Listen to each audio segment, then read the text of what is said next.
Nabi SAW punya akhlak yang baik sekali, mulia sekali. Sampai Abu Talib itu sendiri malu dengan Nabi SAW di umur 8 tahun. Anaknya Abu Talib banyak. Kalau istrinya Abu Talib lagi siapin makan, anak-anaknya pada berebut. Nabi SAW duduk di pojok rumah. Enggak sama sekali. Enggak berebut. Nanti kalau selesai makan ada sisanya beliau makan. Sallallahu alaihi wasallam. Punya akhlak yang mulia dari masih kecil. Sampai Abu Talib bilang sama istrinya, khusus untuk Muhammad sisipkan makanan. Karena dia tidak ikut berebut sama mereka. Gitu kan. Baik, di umur 12 tahun, pernah satu waktu Abu Talib ini mau ke negeri Syam, urusan dagang. Pertama kalinya Nabi SAW, biasanya Nabi ini selalu pemalu, nggak banyak minta dan nuntut ke pamannya. Khusus pada saat itu Nabi SAW bergantung di bajunya Abu Talib, nggak mau lepasin. Pokoknya dia mau ikut. Abu Talib heran, nggak pernah Nabi SAW berperilaku begini. Musyawarah sama istrinya, nggak pernah Muhammad begini. Kenapa seperti ini? Pasti ada sesuatu gitu. Maka setelah musyawarah kayaknya dibawa aja deh. Dibawalah ke negeri Syam. Pergilah Nabi SAW bersama dengan Abu Talib dan kafilahnya. Pada saat mau tiba di negeri Syam, sebelum tiba di negeri Syam, kafilah ini melewatin sebuah gereja teman-teman sekalian.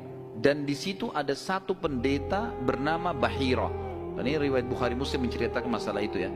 Dan sampai sekarang di negeri Syam masih ada puing-puingnya gerejanya Bahira ini.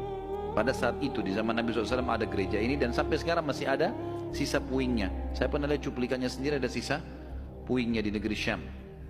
Tepatnya di Syria ya.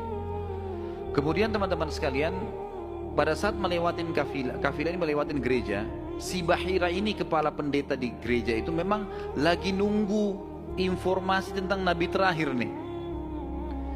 Dia ngeliat-liat di jendela gerejanya, setiap kafilah lewat dilihat sama dia, terutama yang dari Jazirah Arab. Secara kebetulan dengan hikmah ilahi lewat kafilahnya Abu Talib.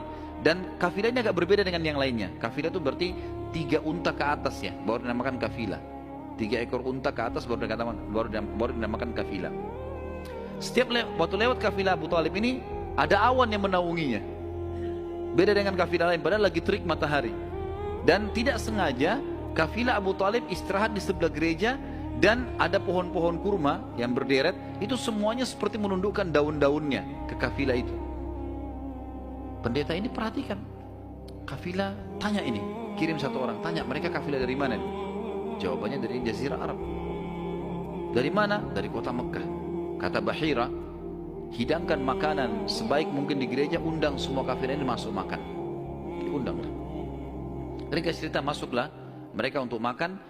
Dan pada saat satu kafilah ini masuk, yang ditinggalkan di situ hanya Nabi SAW.